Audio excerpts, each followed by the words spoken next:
हाँ जी दोस्तों, very good morning. और कैसे हैं आप लोगों के लिए ढेर सारे मुझे विजन मैसेजेस मिले हैं और इसीलिए मैं ये वीडियो सुबह सुबह बना रही हूँ। मैं चाह रही हूँ कि जल्दी जल्दी मैं अपने मैसेजेस आपको डिलीवर कर दूँ। नहीं तो अगर मैं भूल गई तो क्या होगा। ओके, तो सबसे पहले कल आप में से बहुत लोगों ने मेरे प्रोजेक्ट्स पे डोनेशंस वगैरह दिए थे, चैरिटी की थी। उन सभी लोगों को मेरी तरफ से ढेर सारी शुभकामनाएं। कल का दिन बहुत स्ट्रॉन्ग था, बहुत ही स्ट्रॉन्ग एनर्जी थी, क्योंकि साथ में फुल मून की एनर्जी भी थी। और फुल मून पे हमेशा हमें ऑफरिंग्स करना चाहिए, किसी भी शेप में, छोटा बड़ा करना चाहिए। और आप लोगों ने जहाँ जहाँ भी की हो वहाँ के लिए भी आप लोगों को बहुत सारी शुभकामनाएं। कल बहुत सारे लोगों ने हम सिस्टमेटिक इनर वर्क लिया, उस छूट का फ़ायदा उठाया। उन सबको भी मेरी तरफ से हार्दिक बधाई, शुभकामनाएं। चलिए अब हम अपने विजन मैसेज को स्टार्ट करते हैं, ठीक है। तो सबसे पहले मुझे मैसेज दिखा था कि कोई तो डीएफ है, हम डीएफ मान लेते हैं, जो शायद पहले बहुत ही हार्श मेकअप करती थी।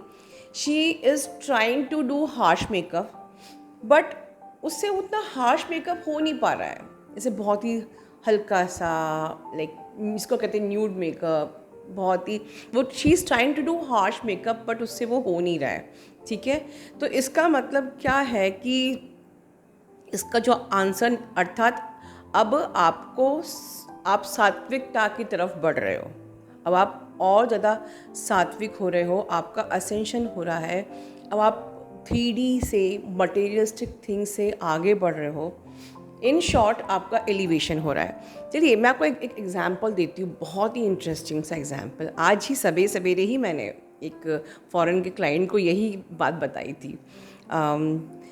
सब सपोज़ कि आप लोगों को कैसे पता चले कि आपका एलिवेशन हो रहा है या आपका डिवाइन यूनियन हो रहा है, ठीक है। आप में से बहुत लोग पूछते भी हो। सपोज़ कि आपको रॉक सॉन्ग और ये बिल्कुल डिस्कोथेक वाले सॉन्ग और बहुत ज़्यादा सीवियरली रोमांटिक बॉलीवुड सॉन्ग बहुत पसंद आते हैं। तो ये समझ लीजिए कि अभी आप कहीं ना कहीं आप रूट चक्रा से ऑपरेट कर रहे हो। बहुत से लोगों को तकलीफ़ होगी कि मैम हम तो शायद अपर चक्रा से आ गए हैं, बट आप हमको अभी भी अगर रूट चक्रा, मतलब ऐसे सॉन्ग अच्छे लगते हैं, तो क्या हम अभी भी बेस चक्रा से ऑपरेट कर रहे हैं? तो आई डोंट नो, ठीक है। मैं आपको बात बताती हूँ, ये जस्ट एन एग्जाम्पल है, समथिंग वेरी इंटरेस्टिंग, ठीक है। एक नॉर्मली असेंशन का एक मापदंड है, मैं आप लोगों को बिल्कुल भी डिसहार्टन करना नहीं चाहती। तो जो लोग बहुत ज़्यादा रॉकी म्यूज़िक आपको अच्छा लगता है, ठीक है, इट शोज़ कि अभी आपकी ऊर्जा रूट पे है। किसी किसी को जब आपको इंस्ट्रूमेंटल म्यूज़िक छूने लग जाए आपकी आत्मा को, तो समझ लीजिए कि आपकी ऊर्जा सोलर प्लेक्सस और हार्ट चक्रा के आसपास है। अगर आपको मुरली की जो धुन होती है या भजन कीर्तन बहुत अच्छा लगने लग जाए, तो समझ लीजिए कि आपकी ऊर्जा अब थ्रोट और थर्ड आई तक पहुंच गई। तो समझ लीजिए कि आपको भजन, मुरली वादन, मुरली की धुन अच्छी लगेगी, ठीक है ना। लेकिन उसके बाद जब आपकी डिवाइन यूनियन हो जाता है या आप और ऊपर की अवस्था में पहुंच जाते हो, ठीक है ना, क्राउन तक, तो आपको कुछ भी नहीं अच्छा लगता, कुछ भी नहीं। कोई गॉसिप नहीं, कोई म्यूज़िक नहीं, कोई इस प्रकार से कोई भी धुन अच्छी नहीं लगती। क्यों? आपको शिव अवस्था में, चैतन्य अवस्था में, ठीक है, बिल्कुल चैतन्य अवस्था में, शांत अवस्था में, शून्य की अवस्था में रहना अच्छा लगता है। और शायद जब आप उस अवस्था में आ जाएं तो समझ लीजिए कि आपका डिवाइन यूनियन हो गया है। तो ये एग्जाम्पल है एलिवेशन का, कि हमारी कहते हैं शौक चेंज होने लगते हैं। हम धीरे धीरे हम लोग का जो जब हमारी आत्मा प्योर होती है, तो आत्मा 3D से डिटैच होने लगती है। आत्मा का आपकी 3D मटेरियल लाइफ से कोई मतलब नहीं है। कोई शौक शरीर के होते हैं, आदतें शरीर की होती हैं, ठीक है, पसंद नापसंद शरीर का होता है। लेकिन आत्मा सिर्फ एक ही चीज़ जानती है, अपने सच्चिदानंद और शून्यता, सात्विकता, प्योरिटी, ठीक है। तो ये एक विजन मैसेज था। चलिए ओके, दूसरी चीज़ कि कोई डीएफ है जो कि एक पार्टी में जा गई थी, और उस पार्टी से उसे कोई बाहर लेकर आ गया कि चलो हम किसी कमरे में जाके वहाँ चलते, मतलब उसको वहाँ से डिटैच कर दिया। इसका ये जो विजन मैसेज, शॉर्ट मैसेजेस हैं, इनका एक कुछ अर्थ होता है कि इसका अर्थ ये है कि आपको दुनिया से अलग किया जा रहा है। हो सकता है कि ये जो मैं विजन मैसेज देख रही हूँ, मैं ये न्यू अवेकनिंग के लिए देख रही हूँ। हो सकता है कि आपको लग रहा हो कि हम इतने लोगों से इतने डिटैच क्यों हो रहे हैं या आइसोलेट क्यों हो रहे हैं, या ये हो सकता है उन लोगों के लिए हो जो अपनी बार बार अपनी इस जर्नी को जज कर रहे हैं और रिपेंट कर रहे हैं कि हम लोगों से अलग क्यों हो गए। मेरे इतने सारे फ्रेंड्स थे, मैं एकदम से अलग क्यों हो गई। या घर के लोग आपसे पूछ रहे हैं कि तुमको क्या हो गया, तुम पहले तो इतनी अच्छी थी और इतना लोगों से घुलती मिलती थी, अब क्या हो गया। देखिए, आप पहले अच्छी थी अगर ये हमारे 3D के लोग कहते हैं तो उस पर बिल्कुल भी ट्रस्ट मत करिए, क्योंकि उनके लिए जो भी एबनॉर्मल है, ठीक है, वो उनके लिए जो अब है वो उनके लिए नॉर्मल नहीं है। सच तो ये है कि जो 3D में जो लोगों की सोच है वो एबनॉर्मल है, लेकिन वो हमको एबनॉर्मल समझते हैं। हमें लोगों से मतलब नहीं है, हमें भगवान को देखना है, ठीक है। भगवान हमसे क्या चाहता है, वो खुद हमको आइसोलेट कर रहा है, वो सिचुएशन क्रिएट कर रहा है कि हमारी एनर्जी लीक ना हो। वो आपको मौका दे रहा है कि आप लोगों से ट्रिगर ना हो और अपनी एनर्जी को रीस्टोर करो। वो आपको मौका दे रहा है कि आप उनको जानो। भगवान आपको मौका दे रहा है कि आप अपने आप को असेंड करो। Twin flame journey definitely love की जर्नी है, अनकंडीशनल लव की जर्नी है, ये आपके अपलिफ्टमेंट की जर्नी है, ये आपके असेंशन की जर्नी है, ये आपके लाइफ पर्पस की जर्नी है, जहाँ पर हमको खुद दूसरों को भी अपलिफ्ट करना है, ठीक है ना। ये डिवाइन यूनियन की जर्नी है, भगवान को जानने की जर्नी, भगवान के और करीब जाने की जर्नी है, ठीक है। अपनी प्योरिटी की जर्नी है, अपने सारे कर्मास को क्लियर करने की जर्नी है, अपने आप को इस अर्थ में आने के रीज़न को जानने की जर्नी है। तो इस अल्टीमेटली ये सब चीज़ें करने के लिए आपको डिटैच होना पड़ेगा, आपको अंदर जाना होगा। आप अंदर नहीं जाओगे, आप उसी भीड़ में रहोगे तो आपको भगवान की आवाज़ शोर में कैसे सुनाई देगी। ध्यान से समझिए, भगवान की आवाज़ सुनना है, स्पिरिट टीम की आवाज़ सुनिए, असेंडेड मास्टर्स की आवाज़ सुनना, आपको असेंडेड मास्टर्स बनना है बस। तो आपको असेंडेड मास्टर्स बनना है, राइट। तो आपको अपने पूरी गाइडिंग टीम की आवाज़ कैसे सुनाई देगी अगर आप शोर में रहोगे। तो कैसे कोई फ़ोन आता है और आप डिस्कोथेक में पार्टी में हो तो क्या करते हो, बाहर अलग जाते हो, एक्सक्यूज़ मी मैं बाहर आके बात करती हूँ, है ना, क्योंकि शोर में आवाज़ सुनाई नहीं देती है, ठीक है। तो बिल्कुल अफसोस मत करिए कि आप लोगों से अलग हो गए हो, ठीक है, क्योंकि अब आपको उसकी आवाज़ सुननी है जिसने आपको यहाँ भेजा है, ठीक है। ये हो गया मेरा second vision message. Third vision message ये था कि वो जो लड़की थी, इसको आगे कहा गया कि तुम किसी कमरे में आओ, वो कंटिन्यू था। तो किसी स्पेसिफिक वुमेन ने दूसरों के लिए कमरे ऑलरेडी बुक किए थे किसी होटल में, ठीक है, लेकिन इसको कहा गया कि तुमको अपना कमरा खुद बुक करना पड़ेगा, तुम्हारे लिए कोई और कमरा बुक नहीं करेगा, ठीक है। अब इसका मतलब क्या है कि आपको अपने कर्म जो है वो खुद ही कट करना है। There is no shortcut. जो आपके कर्माज हैं, देखिए कैसे कल आप लोगों ने, आप में से बहुत लोगों ने डोनेशंस दिए, या आप लोग कुछ दूसरों को अपलिफ्ट करते हो, या आप लोग अच्छा काम करते हो, तो everything is helping you out in clearing your karmas, ठीक है। बट आपको अपने कर्मा खुद कट करने हैं। इसमें मैं आगे एक चीज़ आप लोगों के लिए बोलना चाहूँगी कर्मा को लेके, कि बहुत से लोग जो कि कहते हैं कि डीएम बहुत ज़्यादा मुझे मैनिपुलेट करता है और मेरे संग बहुत रूड व्यवहार करता है, बहुत एंगर व्यवहार करता है। ऐसी मैंने डीएफ को एक्सपीरियंस किया है और उसके अकॉर्डिंग बोल रही हूँ कि ऐसी डीएफ बहुत ज़्यादा ओवर स्मार्टनेस भी दिखाती हैं। वो सोचती है कि हमको सिर्फ डीएम के संग अच्छा होना है, बाकी हम हर जगह अपना दिमाग चलाएंगे, तो आपके डीएम आपको मिरर कर रहे हैं। ये चीज़ अभी बहुत ज़्यादा ऑफन मेरे सामने आ रही है, इसलिए मैं इस चीज़ को बार बार कई वीडियो में बोल चुकी हूँ। तो आप प्लीज़, आपको अपनी ओवर स्मार्टनेस को साइड में रख के आपको प्योरिटी की तरफ बढ़ना है। मैं ओवर स्मार्टनेस का एक आंसर ये भी देती हूँ जो मैंने कल एक्सपीरियंस किया था कि बहुत से लोगों ने मुझसे जानना चाहा कि जो ये डिस्काउंटेड रेट क्या है।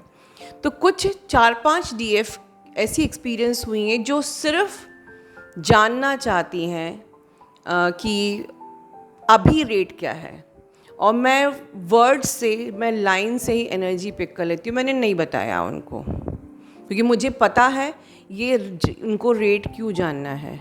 उन्हें जानना है जैसे कि वो दूसरी जगह डेटाज ट्रांसफ़र कर सकें। तो इस प्रकार की स्मार्टनेस अगर आप दिखाओगे तो आपकी जर्नी बहुत डिले हो जाएगी। एंड प्लस आप अगर किसी का टाइम और एनर्जी अननेसेसरी वेस्ट कर रहे हो तो आप कर्मा क्रिएट कर रहे हो। तो कर्मा आपको नहीं पता कि आप किस प्रकार से, किस जाने अनजाने कैसे कैसे कहाँ कहाँ कर्मा क्रिएट करते हो।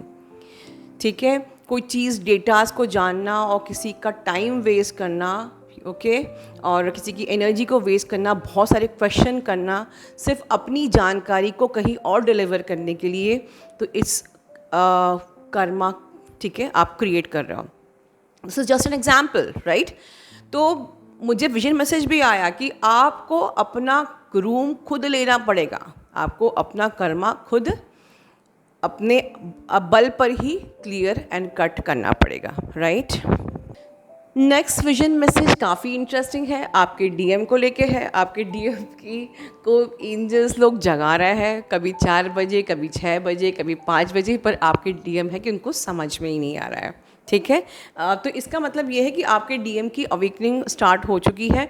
और बहुत मुझे ये भी विजन मैसेज आया था, मुझे ये भी हियरिंग आई थी कि आपके विजन बहुत, आपके डीएम जो है वो बहुत जल्दी अपना मुंह खोलेंगे, वो आपके सामने ओपन होंगे, खुलेंगे।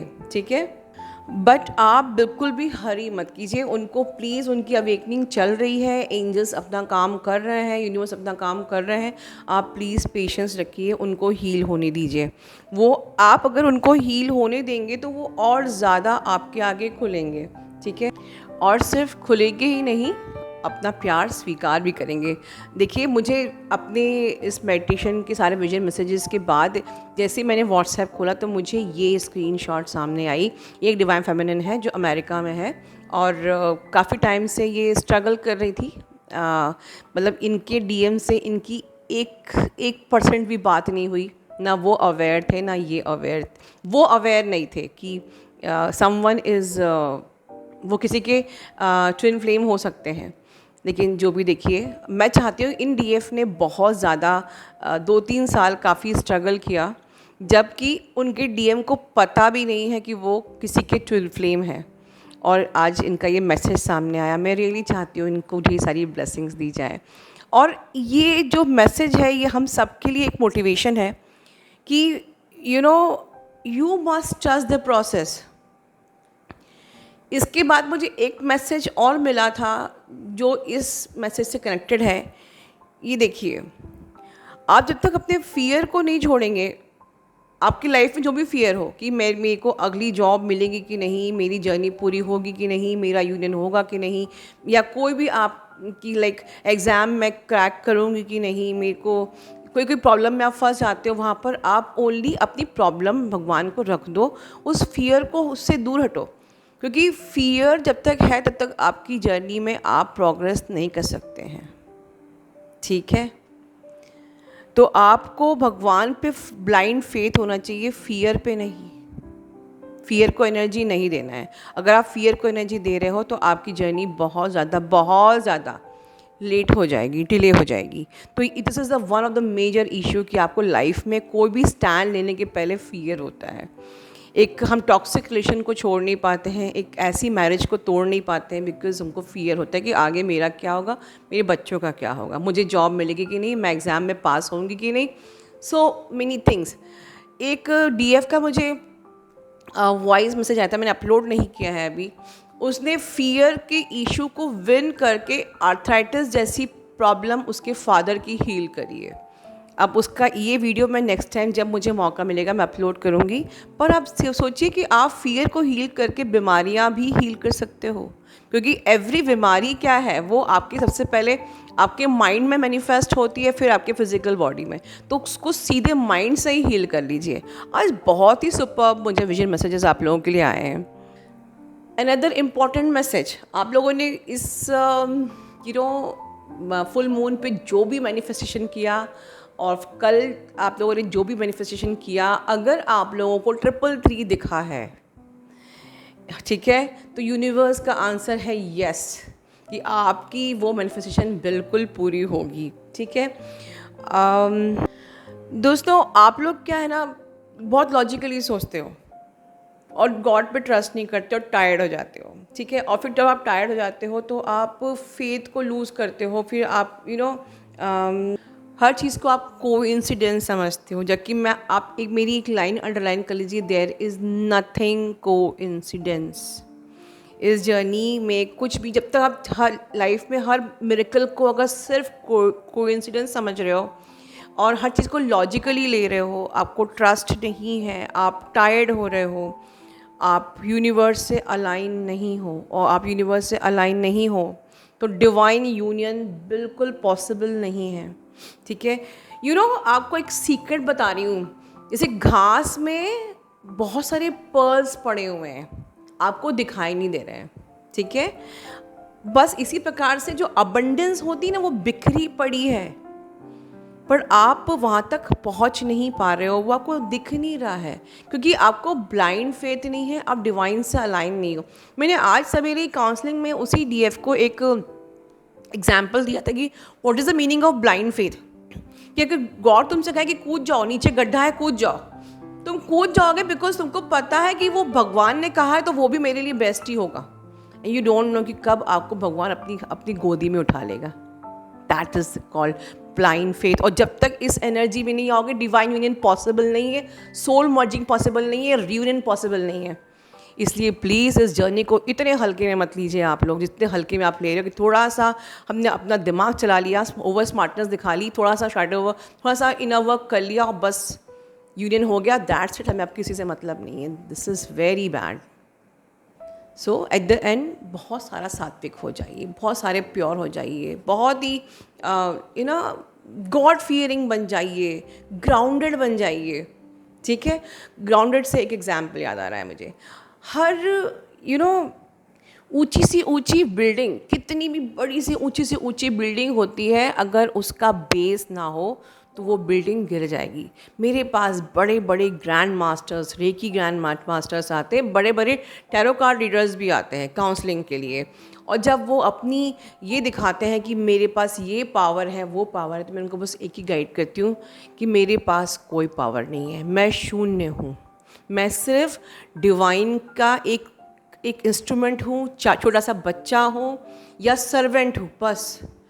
इस लेवल का ग्राउंडेड होना बहुत ज़रूरी है कि जितनी भी आपकी आपकी दीवारें होंगी, अगर आप ग्राउंडेड नहीं हो, आप लाइफ में सक्सेस कर भी गए तो बहुत जल्दी गिर जाओगे। ठीक है, practice ego death, practice be grounded, be pure. अपना ध्यान रखिए। Love you all, God bless you all.